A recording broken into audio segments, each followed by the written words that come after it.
Kementerian Perdagangan terus menggenjot nilai ekspor ke negara pasar non-tradisional sejak 2022, yakni ke Afrika, Timur Tengah, Asia Selatan, dan Amerika Latin.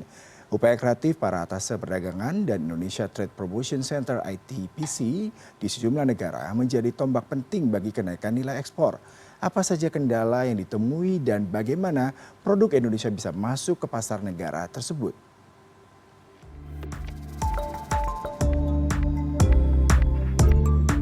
Tahun 2023, Kementerian Perdagangan mencatat ekspor non-migas ke negara pasar non-tradisional masih terbilang stagnan.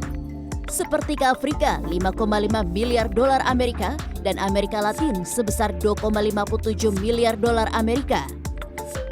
Usai raker Kemendak di Semarang, Tony Hendriawan, Direktur ITPC Afrika Selatan di Johannesburg mengakui nilai ekspor dari 3 negara tanggung jawabnya, yakni Republik Botswana, Kerajaan Lesotho, dan Kerajaan Eswatini, menurun sekitar 20% dibanding 2022.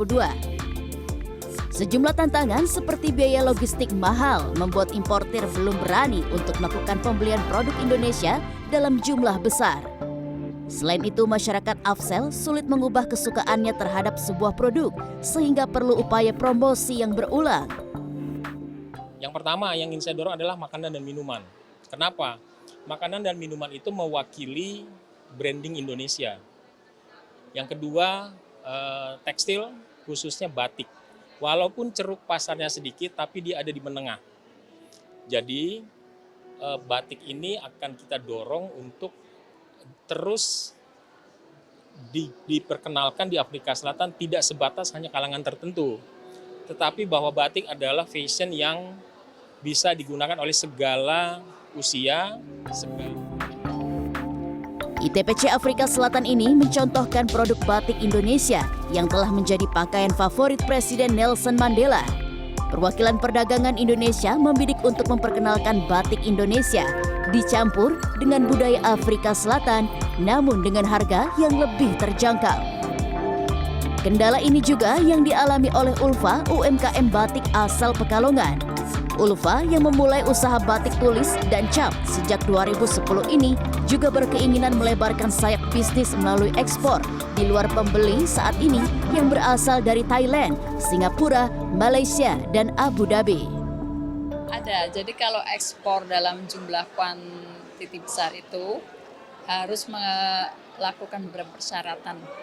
Di sini kita handmade. Handmade itu kendalanya kalau tulisan tangan orang itu kan nggak seperti komputer ya, nggak seperti mesin fotokopi. Jadi itu memang salah satu kendala juga.